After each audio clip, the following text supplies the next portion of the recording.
इश्क विश्क प्यार व्यार मैं क्या जानू रे। ये गाना तो आपने जरूर सुना होगा। सच में प्यार किसी के समझ में नहीं आता। प्यार में ना ही जाति, रंग, उम्र, धर्म और ना ही जेंडर देखा जाता है। जैसे लड़के का लड़के से प्यार हो सकता है, लड़की का लड़की से।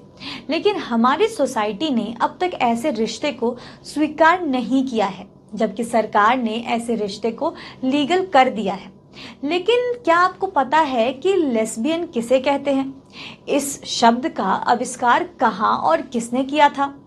तो मैंने सोचा कि इस प्राइड मंथ में क्यों ना आपको लेस्बियन बहनों की कहानी बहनचारा में सुनाई जाए। नमस्कार दोस्तों, मैं रितिका सिंह और आप देख रहे हैं जी मीडिया का डिजिटल प्लेटफॉर्म।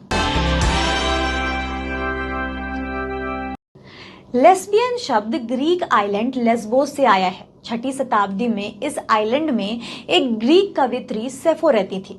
सेफो अपनी कविताओं में महिलाओं की रोजमर्रा की जिंदगी, उनके रिश्तों और रीति रिवाजों के बारे में लिखती थी। उन्होंने औरतों के प्रति अपने आकर्षण, औरतों की खूबसूरती को अपनी कविता में बुना था।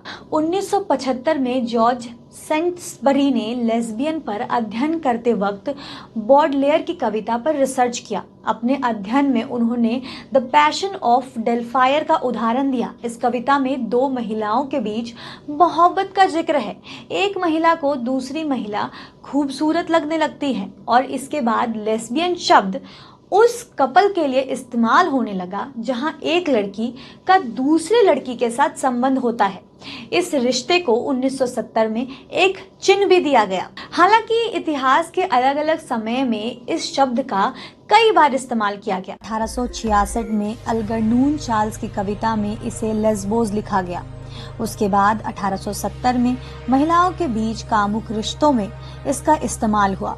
1890 में मेडिकल डिक्शनरी में इसे ट्राइबाजिड कहा। 1923 में मेडिकल लिटरेचर ने इस शब्द को अपनाया और आखिर में कई लड़ाइयों के बाद 1983 में महिलाओं ने खुले तौर पर इसे स्वीकारा। ऐसी खबरों के लिए हमारे साथ बने रहें जी मीडिया के डिजिटल प्लेटफॉर्म पर।